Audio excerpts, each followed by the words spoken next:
再见。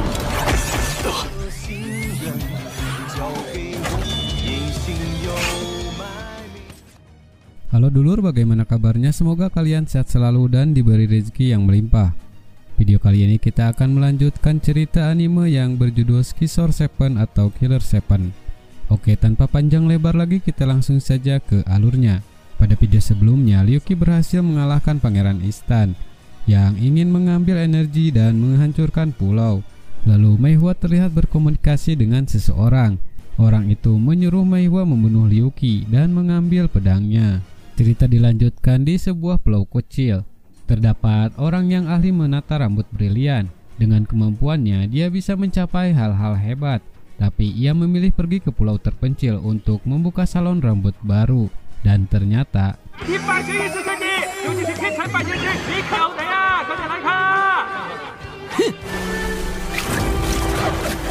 Dabao dan Ryuki sangat kecewa karena penata rambut itu membuka toko tepat di depan mereka. Belum lagi, toko mereka langsung ramai. Mereka memakai keahliannya menata rambut sehingga membuat orang-orang sangat antusias berkumpul. Di dalam toko, Ryuki menyamar menjadi sebuah lampu.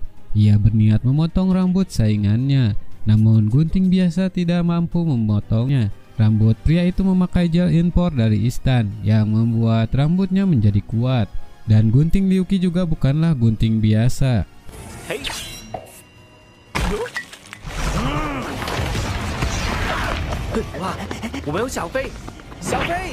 Namun sialnya, ada seekor kucing yang melintas sehingga kucing itulah yang terbawa oleh Xiao Fei. Setelah itu Ryuki dibuat babak belur. Ryuki menanyakan apakah uangnya cukup untuk pergi ke Istan. Dabao sangat marah karena Ryuki tidak bisa menyelesaikan misi apapun. Selama ini ia tidak menghasilkan uang. Belum lagi pelanggan salon rambutnya dicuri oleh toko Ben Pisua. Tidak lama Hedachun datang untuk perawatan rambut. Saat keramas, Dachun memberikan informasi bahwa sudah banyak pembunuh yang datang ke pulau dan itu sangatlah berbahaya. Dachun mendengar dari bosnya bahwa Ryuki juga adalah pembunuh. Di sana Ryuki mengelak dan mengatakan bisnisnya 100% legal. Dachun sama sekali tidak bisa menemukan mereka dan kedatangannya ke salon Dabao ialah untuk meminta bantuan Ryuki menangkap mereka demi keselamatan warga. Ryuki berbisik mungkin otak Dachun bermasalah karena terhantam roket Pangeran Istan. Meminta pembunuh untuk menangkap pembunuh, Dachun akan memberikan imbalan untuk masing-masing penjahat. Imbalannya adalah 100.000 yuan untuk satu orang. Di sana Dabao langsung bersemangat ketika mendengar imbalannya.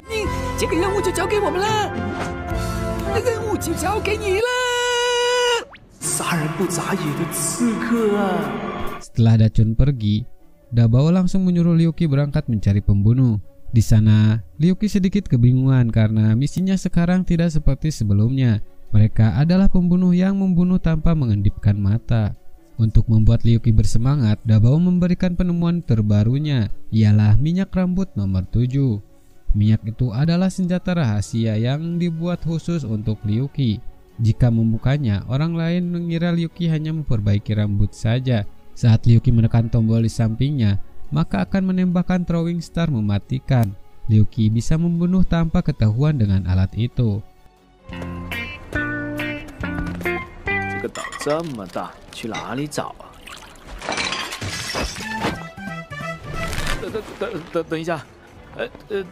Setelah keluar, Ryuki beristirahat di sebuah rumah makan.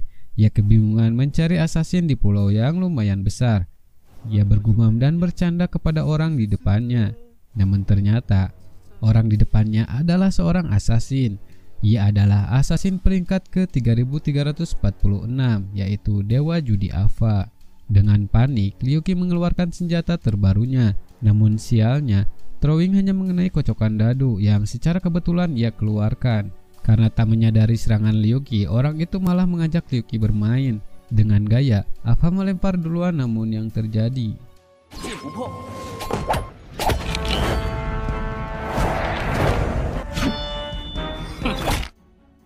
Lalu penjaga toko sangat terkejut, tetapi yang membuatnya shock adalah orang yang terbunuh itu belum membayar makanannya. Sebagai gantinya, Ryuki harus membayar. Dengan 1000 akalnya, Ryuki membuat tipuan agar bisa kabur. Setelah berlari jauh, Ryuki sampai di sebuah toko bakso sapi tradisional. Karena belum sempat makan, ia pun memesan baksonya. Namun lagi-lagi, kerbau itu adalah assassin peringkat ke 2999. Di sana Liu Qi dihajar olehnya. Lalu ia menemukan kelemahan dari kerbau itu. Kelemahannya ialah bagian tengah punggung. Mereka tidak bisa menggapai bagian tersebut.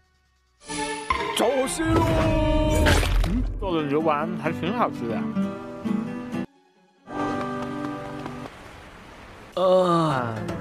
应该是搞 cosplay。 Saat di WC umum, di sana ia bertemu lagi dengan seorang assassin yang sedang membuang air. Awalnya ia mengira orang itu hanya seorang cosplayer.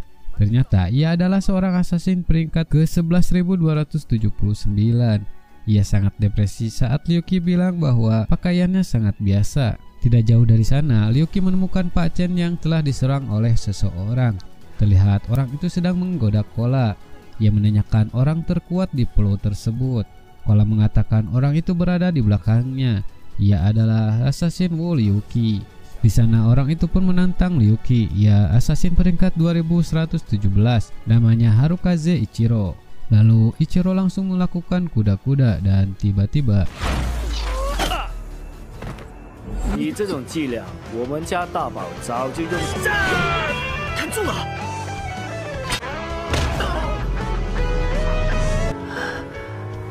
等一下，你到底？ Sebelum pergi, assassin itu menanyakan siapa Liu Qi sebenarnya. Liu Qi mengatakan ia adalah penata rambut terhebat di Pulau Ayam. Spesialisnya adalah poni tembus pandang. Lalu Pak Chen pun dibawa ke dokter untuk dioperasi. Di dalam perutnya terdapat peluru. Dabao mengira peluru itu dibuat di Wuxia. Namun Dacun menjelaskan itu hanyalah batu kandung kemih Pak Chen yang berkobar. Sekarang Pak Chen hanya pingsan. Tidak lama orang-orang dari toko sebelah menantang Liu Qi berduel untuk memutuskan siapa penata rambut terkuat di Pulau Ayam. Dan tiba-tiba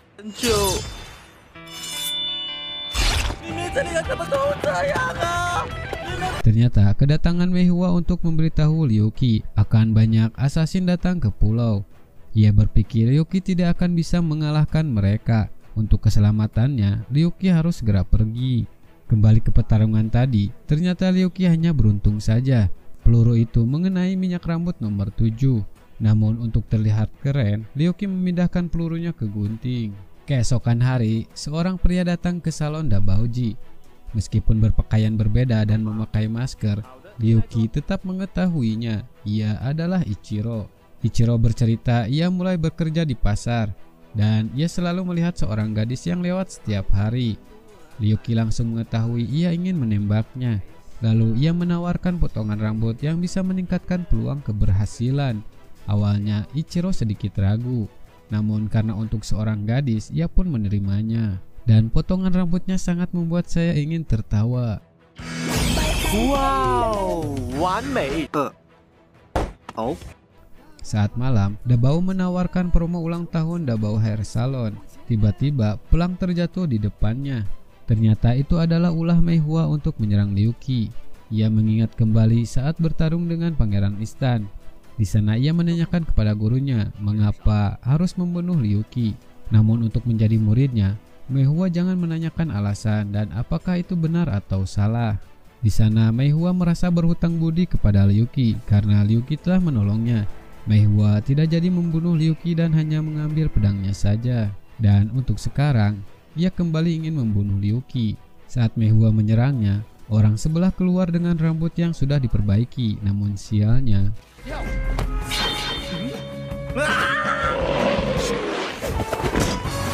untuk menyelamatkan diri, seperti biasa Liu Qi memakai telur perubahan. Namun cara itu tidak lagi efektif di hadapan Mei Hua. Setelah beberapa lama, Liu Qi mengeluarkan Xiao Fei untuk kabur. Namun burung peliharaan Mei Hua menangkap Xiao Fei sehingga Liu Qi terjatuh. Di sana Liu Qi membuat kesepakatan. Jika Liu Qi terjatuh, maka dinyatakan kalah. Mei Hua mengatakan jika dia kalah, ia ingin Liu Qi pergi jauh dan menyembunyikan dirinya di mana Mei Hua tidak akan pernah menemukannya. Jika Liu Qi menang, Mei Hua akan mengembalikan pedangnya. Di sana Liu Qi tidak ingin pedang jelek itu. Ia hanya ingin pergi ke pantai bersama Mei Hua. Tanpa basa-basi, ia bersiap menyerang.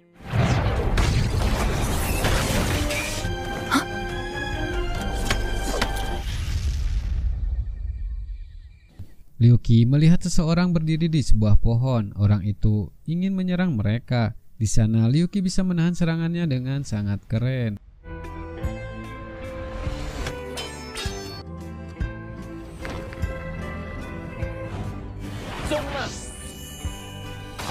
Mei Hua terkejut karena orang itu adalah kakaknya.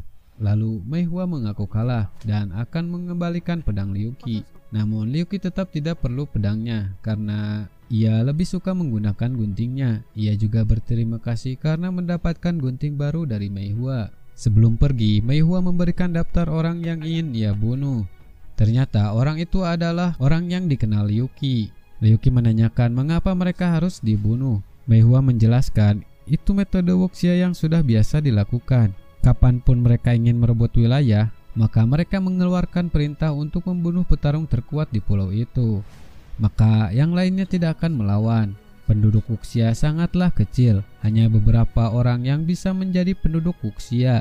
Ialah orang yang memiliki bakat hebat. Mereka harus berlatih bertahun-tahun demi menjadi ahli sejati. Dan inilah alasannya kenapa wuxia memiliki organisasi terkuat di dunia. Awalnya Mei Hua datang ke Pulau Ayam hanya untuk mendapatkan banyak informasi. Jadi ia diperintahkan untuk membunuhnya. Namun ternyata ada petarung lebih kuat di sana. Jadi daftar pembunuh didasarkan dari informasi yang dikumpulkan oleh Mei Hua. Liu Qi menanyakan mengapa ia memberikan daftarnya. Ternyata ia telah gagal melaksanakan tugas tepat waktu. Pekerjaan itu berubah menjadi pekerjaan yang berbayar. Banyak asasin yang akan datang untuk membunuh mereka. Mei Hua tidak akan lagi ikut campur jika Liu Qi ingin melindungi mereka ataupun lari. Namun gurunya tetap akan membunuh Liu Qi. Di sana Liu Qi tidak begitu fokus mendengarnya karena ia hanya memikirkan pakaian apa yang harus ia pakai saat pergi ke pantai bersama Mei Hua. Lalu scene berpindah saat seorang gadis menunggu bis dan tiba-tiba hujan turun. Dengan gugup Ichiro mendekati gadis itu untuk memberikan teduhan dari rambutnya. Ia sangat senang karena Liu Qi tidak berbohong. Keesokan harinya seorang pria ingin memotong rambutnya. Setelah selesai ternyata orang itu tidak mempunyai uang. Saat Liu Qi ingin menghajarnya, ia memperlihatkan beberapa buku seni bela diri dari wuxia. Untuk mengganti bayarannya, ia memberikan satu untuk mereka. Tidak pikir panjang, Liu Qi langsung memilih salah satunya. Buku itu ialah tentang gaya rambut modis. Di malam hari saat di kediaman suku anjing, ada seekor anjing yang memainkan gitar akustiknya. Ia menyerang kedua penjaga dan yang lainnya. Tidak lama, Wu Feng datang untuk menahan anjing itu. Namun sialnya, Wu Feng terkena serangannya. Ia merasa seperti hidup tak berarti. Dan juga ia merasakan menjadi pemeran utama dalam video musik sedih. Tiba-tiba merasa hatinya mulai sakit. Ternyata melodi itu menusuk Wu Feng. Itulah yang terjadi tadi malam. Sekarang ia berada di dokter beruang dan menceritakannya pada Liu Qi. Dabao mengingat itu adalah teknik melodi kesedihan. Lalu ia mempunyai rencana agar anjing itu keluar. Saat malam hari, mereka melakukan rencana. Wu Feng bersantai dengan minuman.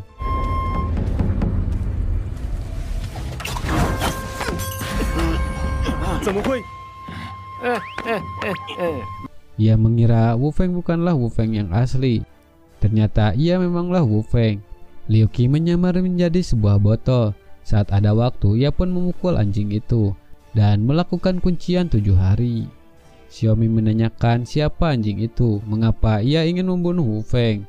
Tanpa berkata apa-apa, anjing itu memainkan lagunya.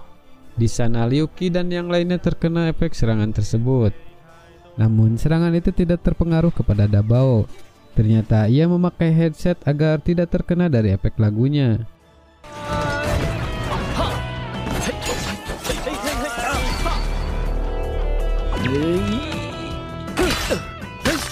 Saat ia akan menyerang Wu Feng, Xiaomi menahannya. Ternyata Xiaomi mengenal anjing itu. Ia adalah Mao Chai, wakil ketua kelompok kucing. Lalu ia pun meminta maaf dan memberitahu yang sebenarnya. Ia melakukan hal itu karena ia menyukai Xiaomi sudah sangat lama. Tapi Xiaomi malah memilih Wu Feng. 6 bulan lalu ia meninggalkan pulau dan berencana pergi ke Thailand agar bisa melupakan Xiaomi.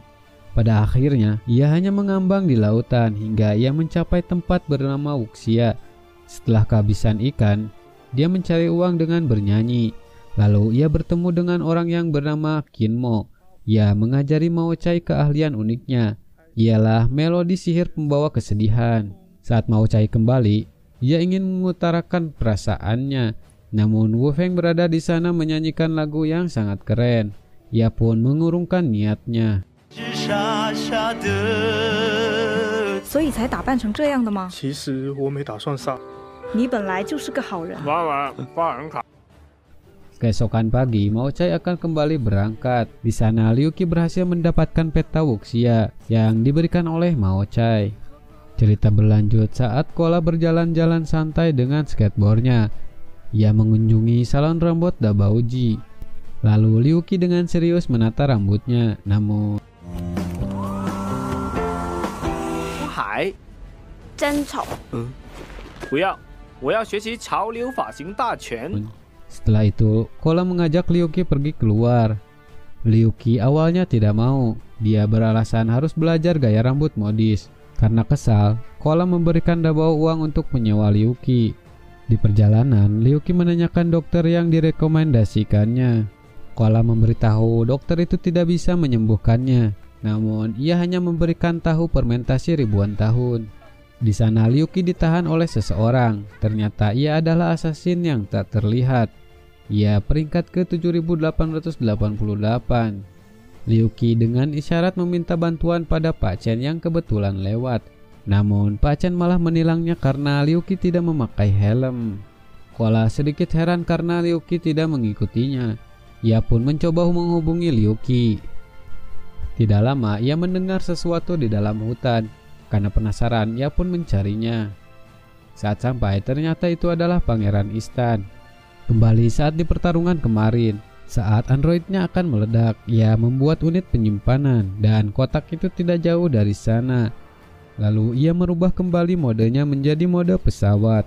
Tiba-tiba Kola datang menyentuhnya. Di sana Pangeran Istan tidak bisa bergerak. Itu adalah kemampuan khusus milik Kola. Sentuhannya membuat lawan tidak bisa bergerak. Ia mengancam akan memanggil Liu Qi, orang yang telah mengalahkannya. Terkecuali ia membawa Kola ke Istan. Kola pernah mendengar tempat itu, namun ia belum pernah ke sana. Dengan terpaksa, pangeran pun membawa Kola ke Istan.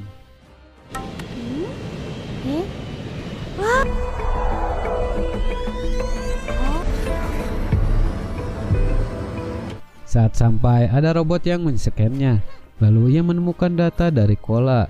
Ternyata Kola adalah produk percobaan genetika dari Istan. Lebih tepatnya adalah salah satu produk yang gagal. 14 tahun lalu mereka melakukan percobaan kombinasi gen. Tujuannya adalah menciptakan umat manusia dengan kecerdasan yang tinggi dan berkemampuan super. Namun percobaan itu gagal. Semua bayi lahir dengan cacat genetik dan tidak bisa bertahan lama. Kola lah yang paling lama bertahan. Ibunya adalah peneliti nomor 18 yang membelot dari Istan, namanya Zuan Jiawen. Kanker Kola disebabkan oleh cacat genetik. Lalu pangeran menawarkan akan mengobatinya jika Kola tetap di Istan dan membantu penelitian. Di sana Kola sangat terkejut. Ia menolaknya dan ingin segera pulang. Setelah kembali, ia melihat Liu Qi sedang tertidur di jalanan. Tidak jauh dari sana, ternyata Pangeran Istan melihat mereka. Ia penasaran mengapa mereka menikmati membuang-buang waktu dan mereka bisa begitu bahagia. Ternyata Pangeran Istan iri dengan mereka. Keesokan hari, Liu Qi kembali berjualan sop. Tidak lama, Dabao meneleponnya. Ia menanyakan mengapa Liu Qi berjualan kembali. Liu Qi menjelaskan karena tidak ada pelanggan, ia ingin mencari uang dengan berjualan sop. Dabao meminta Liu Qi kembali ke salon karena ada orang yang ingin memotong rambut dengan bayaran yang sangat besar. Ternyata orang itu adalah Kapten Jack dan bawahannya. Di tempat lain, Mei Hua menemui seseorang. Orang itu adalah tukang penempas senjata. Mei Hua menanyakan pedang yang ia bawa. Pedang itu adalah harta nasional Dewa Penempa. Namanya adalah pedang iblis 1000 bilah yang terdiri dari 1000 serpihan. Pedang itu bisa menyerang dengan cara yang tak terhitung jumlahnya. Hampir mustahil untuk diblokir. Pedang itu adalah senjata serangan pamungkas. Namun jika tidak bisa mengendalikannya, pedang itu hanyalah pedang yang rapuh. Kembali ke salon, Dabao diikat oleh Kapten Jack. Ternyata kedatangannya hanya ingin merebut kembali martabat Pangeran Tujuh Lautan. Ia juga mendengar insiden Pangeran Istan, namun Liu Qi masih belum mengingat kembali dirinya. Kapten mengancam dengan melumuri bensin kepada Dabao. Jika Liu Qi tidak mengeluarkan kekuatannya, maka Dabao akan terbakar. Di sana Liu Qi langsung menyerangnya. Tujuannya adalah memotong tali yang mengikat Dabao, tetapi Kapten Jack menyadari niatnya. Guntingnya tertahan oleh bawahan Jack. Hai, ha.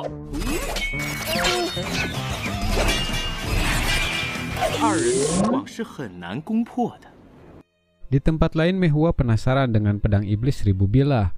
Ia mencoba mengendalikannya namun tidak ada reaksi. Ia juga penasaran siapakah sebenarnya Liu Qi. Lalu ia merasakan gejolak udara yang sangat kuat. Karena penasaran, ia pun pergi mencari sumber tersebut. Ternyata itu adalah Liu Qi yang memusatkan kekuatan. Ia mengingat kembali pertarungannya dengan Kapten Jack. Serangannya dulu tidak mampu menggoresnya sedikit pun. Ia pun meningkatkan putaran guntingnya lebih dari 5.000 putaran per menit. Namun Kapten Jack masih dengan mudah menghindarinya. Liu Qi mencoba tipuannya namun Kapten masih bisa menghindar. Di sana Liu Qi dihajar habis-habisan olehnya.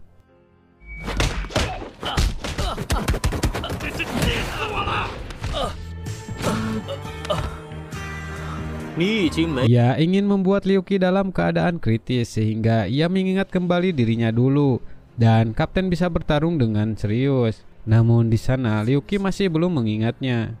Tidak jauh dari sana, Mei Hua menyaksikan pertarungan mereka. Liu Qi memutuskan untuk menyerang diri sendiri untuk membayar kesalahannya dulu. Kapten dan yang lainnya sangat terkejut dengan yang ia lakukan. Di sana Mei Hua segera datang untuk menahan Kapten. Kapten menjelaskan ia hanya ingin bertarung dengan Liu Qi yang dulu saja.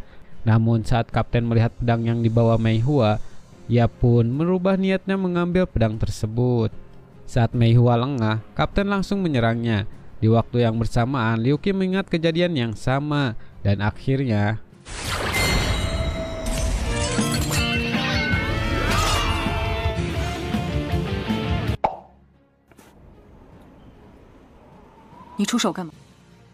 setelah kejadian itu, Liu Qi memberanikan diri menemui Mei Hua. Ia memberikan pakaian untuk pergi ke pantai. Keesokan harinya, ada pria misterius datang ke salon Dabao. Orang itu memperlihatkan video Liu Qi dan Xiao Fei sedang disandra. Jika ingin mereka hidup, maka Dabao harus datang ke tempat yang ditandai. Tentu saja, tanpa pikir panjang Dabao langsung berangkat menuju lokasi tersebut. Setelah sampai, ternyata tidak ada siapapun di sana. Namun tempat itu mengingatkan kejadian dulunya. Seketika langit menjadi gelap dan suasana menjadi menyeramkan. Lalu seseorang berkata di balik sebuah pohon. Dabao mengingat ayam itu adalah Raja Pegar. Ia tanpa basa-basi menghajar Dabao. Aturannya 15 menit, jika Pegar tidak bisa membunuhnya, maka ia dinyatakan kalah. Dabao menanyakan keadaan Liu Qi dan Xiao Fei. Pegar menjelaskan ia telah menculik Liu Qi dengan teknologi dari Istan. Ia juga menceritakan penderitaan setelah Dabao mengalahkannya. Tiba-tiba ada sinar yang membawanya. Saat sadar, ia sangat ketakutan dengan sesuatu yang belum pernah ia lihat. Ternyata ia dimasukkan ke eksperimen Istan. Hampir semua objek mati di dalam penderitaan. Pada akhirnya, Pegar bertahan dan berubah seperti yang sekarang. Saat Pegar melihat daftar orang yang akan dibunuh, ia melihat foto Dabao menjadi salah satunya. Betapa senangnya Pegar ingin membalaskan dendam. Di sana Dabao memberitahu hasil latihannya bertahun-tahun.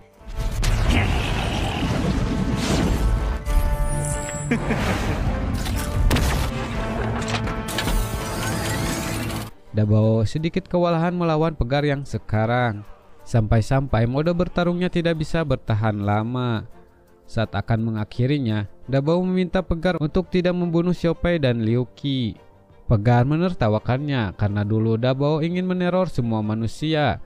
Dengan jujur, mengakui dulu ia sangat takut dengan manusia. Bahkan ia menipu Liu Qi untuk menjadi pembunuh. Namun saat bersama Liu Qi, di satu titik Dabao mulai berhenti untuk balas dendam. Ia bahkan merasa hidupnya sekarang sangat menyenangkan. Namun Pegar sangat benci melihat Dabao bahagia. Ia pun ingin membunuhnya dan tiba-tiba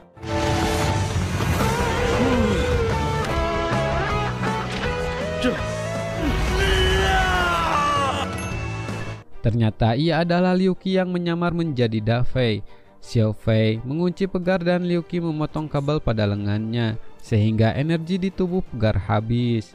Cerita kembali saat terjebak di mesin potong rambut Istan. Ternyata ia terjatuh tepat ke kapal selam Kapten Jack. Karena kapten tidak ingin berurusan lagi dengannya, ia pun melemparkan kembali Liu Qi. Karena mereka kesal, mereka ingin menghajar pegar. Namun Dabao mengajak mereka pulang. Ia ingin mengakhiri permusuhan dengan pegar. Setelah kembali pulang, Liu Qi menyarankan Dabao pergi ke dokter. Namun ia tidak mau karena lagi-lagi harus mengeluarkan uang. Di sana Liu Qi sedikit mengingat bagaimana ia dulu dan menebak dirinya seperti apa. Mungkin lebih kurus dan tampan menurutnya. Ia sangat kuat bahkan bisa mengalahkan Kapten Jack. Tetapi ia lebih suka hidupnya yang sekarang. Dan ada yang selalu ingin ia katakan pada Dabao, yaitu berterima kasih telah menyelamatkannya. Keesokan hari orang yang memberi buku datang lagi. Namun ia juga tidak memiliki uang sepeser pun. Ia memberitahu bahwa Ki Liu Qi berantakan. Liu Qi harus mengendalikan Ki di ubun-ubun. Dengan begitu ia akan bisa memotong udara. Tidak lama seseorang mengirim surat. Ternyata surat itu dari Mei Hua. Di sana Mei Hua meminta untuk bertemu jam 6 di Pulau Bebek. Singkat cerita di Pulau Bebek, di sana Liu Qi merasa aneh dengan Mei Hua. Tiba-tiba 有了毒药，你运气的话，难怪那贱人这么喜欢你。 Ternyata ia adalah kakaknya Mei Hua, yaitu Mei Hua Shiyi. Ia adalah assassin peringkat nomor 88. Liu Qi tidak berdaya karena pisau itu beracun. Ia mulai merasakan pusing dan pandangannya menjadi aneh. Di saat Shiyi ingin menusuknya lagi, tiba-tiba Dacun datang menanyakan mereka. Shiyi mengingat Dacun adalah orang yang ada di daftarnya. Ia pun mencoba menggodanya. Namun kepolosan Dacun sangat-sangat tiada tara. 帅哥，你怎么不理人呢？哦，你刚刚叫我呀，你男朋友听了会不高兴的。哥，帅哥。 Setelah diserang, Dacun baru mengetahui ia adalah seorang assassin. Karena efek dari racun Shi, Liu Qi melihat mereka seperti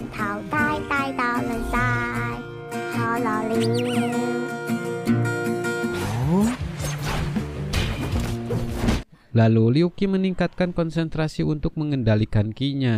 Shi sedikit kebingungan Liu Qi bisa membuang racunnya. Saat ada waktu, ia berniat kabur. Ternyata Presiden Jiang berada di sana. Ia melihat Shi berpakaian sangat minim. Jika ada anak yang melihat, maka akan bahaya. Ia pun langsung menembak Shi. Di saat Jiang menembak lagi, Mei Hua datang menahan serangannya. Liu Qi yang melihat kedatangan Mei Hua, ia pun langsung beraksi. 嗨，这Oh, Miss May, this rose 好啊。 Mei Hua melepaskan pakaian Liu Qi agar bisa kabur dari Jiang. Scene berpindah ke 2 tahun lalu.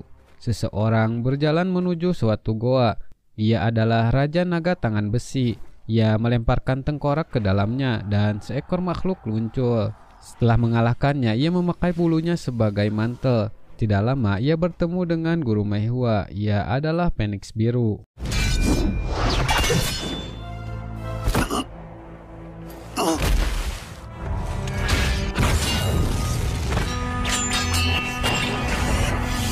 Ia dengan mudah mengalahkan semua musuhnya.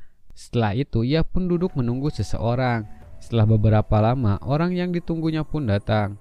Orang itu adalah utusan pemimpin pembunuh bayangan. Atasannya ingin bertemu dengan Phoenix. Dan Phoenix Biru menjadi pembunuh bayangan di usia 21 tahun.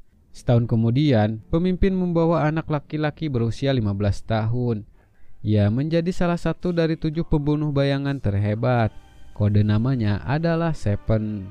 Saat di perjalanan, Seven dihadang oleh seseorang. Orang itu sangat penasaran.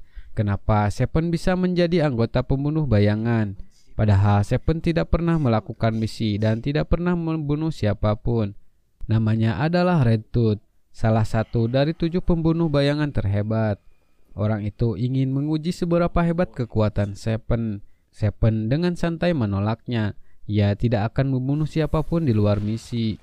Red Tooth masih penasaran dengan Seven. Ia pun menyerangnya. Tidak jauh dari sana, Phoenix menyaksikan pertarungan mereka. Di pertarungan, Seven memiliki refleks yang hebat. Ia bisa menusuk Red Tooth, namun Red Tooth tidak merasakan apapun. Ia malah menyerang balik. Dengan cepat, Seven ingin menahan gigitannya, tapi gigi orang itu lebih kuat sehingga pedangnya hancur. Seven merasakan gigitannya membuat energinya habis. Jika tergigit lagi, akan sangat bahaya. Phoenix sangat terkejut dengan kemampuan Seven. Jika itu dirinya, mungkin ia tidak bisa mengatasinya. Seketika Red Tooth berubah menjadi lebih menakutkan. Luka dari pedang Seven bisa sembuh dengan cepat. Di saat Seven lengah, Red Tooth hampir menggigitnya. Beruntung Phoenix turun menghentikannya. Setelah itu, ia berhenti dan mengatakan,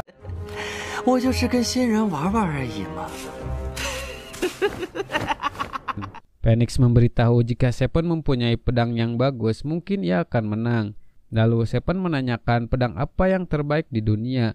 Phoenix memberitahu satu-satunya pedang terbaik di dunia ialah pedang iblis 1000 bilah. Pedang itu harta nasional Senduan yang dijaga oleh roh gelap Millennium. Setelah mendengarnya, Seven pun pergi mencari pedang tersebut. Dan sampai di suatu tempat, ia menemukannya. Cerita berlanjut ke Pulau Ayam.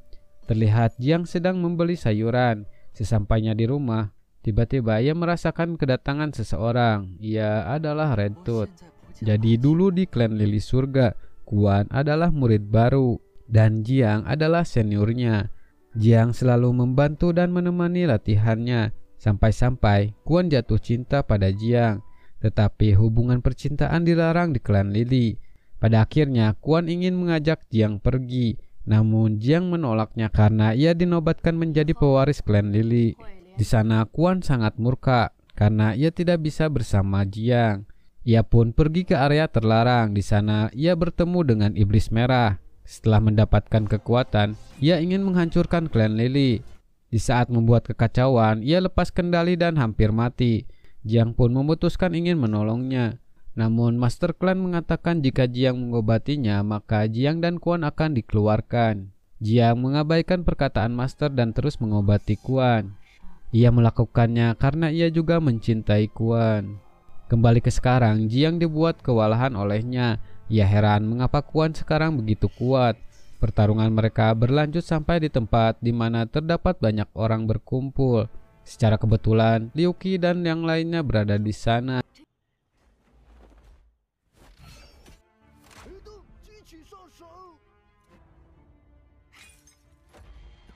Saat Red Tooth lewat di depan Liu Qi, sekilas Liu Qi mengingat saat bertarung dengannya. Kedatangan Red Tooth bukanlah untuk membunuh Jiang. Ia hanya ingin Jiang membuka segel lili putih di tubuhnya. Tentu saja Jiang menolaknya karena ia menyegel untuk kebaikannya sendiri. Saat Red Tooth akan menggigit Jiang, Liu Qi memakai tubuh Dacun untuk menahannya. Setelah beberapa lama, Red Tooth mengetahui kelemahan Dacun. Ialah di bagian pusarnya. Red Tooth langsung menggigit dan menyerap habis energinya. Setelah itu, Red Tooth menjadi lebih kuat. Serangan Liu Qi sama sekali tidak mempan. Jiang mempunyai cara agar bisa mengalahkannya, yaitu memakai kekuatan lili putih yang bermekaran. Tapi ia membutuhkan bantuan untuk mengaktifkannya. Caranya adalah melakukan ciuman. Awalnya Liu Qi keberatan. Ia menyarankan Dacun yang sudah siuman. Namun tiba-tiba Dacun mendadak pingsan lagi. Karena tak ada pilihan.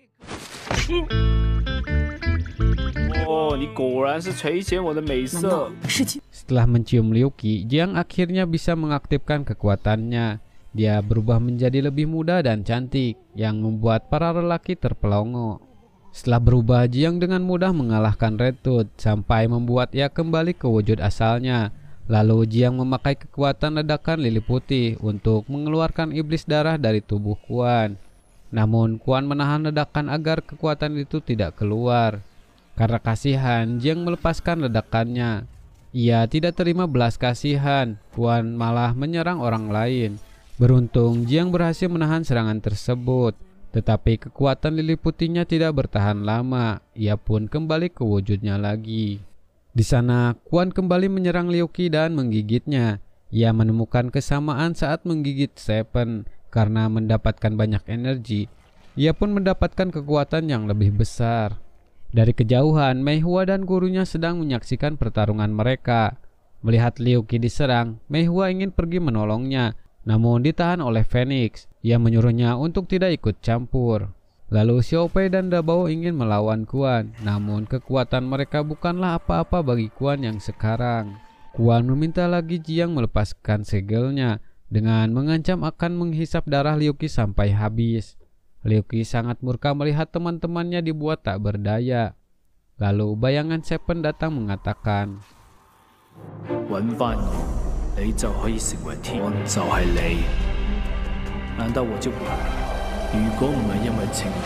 dan seketika Liu Qi menjadi dirinya yang dulu.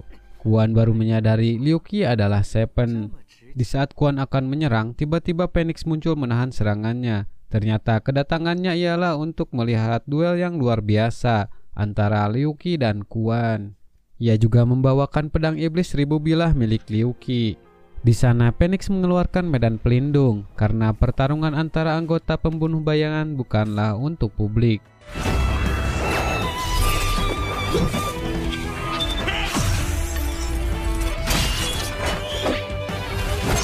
Phoenix sedikit kecewa karena teknik bertarung Liu Qi tidak seperti 2 tahun lalu. Ternyata Liu Qi tidak memakai kekuatan Seven sepenuhnya, melainkan ia memakai kekuatan Qi yang diajarkan si rambut panjang. Ia memfokuskan kekuatan untuk meningkatkan Qi-nya.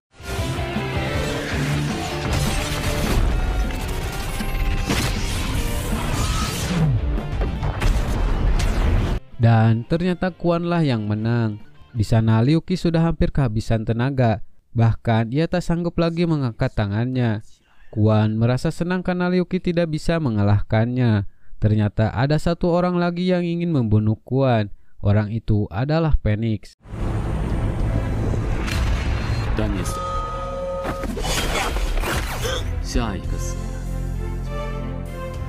Di saat menyerangnya, Phoenix membisikkan kata-kata pada Quan.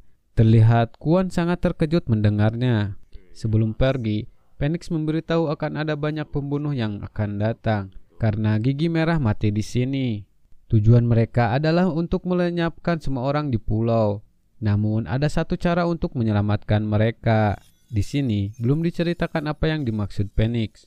Lanjut, saat medan pelindung dibuka, semua orang terkejut Quan dikalahkan oleh Liu Qi. Setelah beberapa hari, seorang assassin sedang mencari tukang cukur rambut yang kuat. Ia sangat terkejut saat Seven lewat. Lalu kita diperlihatkan saat Liu Qi akan berangkat untuk membunuh pimpinan pembunuh bayangan. Oke dulur, cerita assassin Wu Liu Qi masih panjang. Kita lanjutkan di video selanjutnya. Mohon maaf jika ada kesalahan dalam konten ini. Kritik dan saran silahkan di kolom komentar. Saya pamit undur diri, sekian dan terima kasih.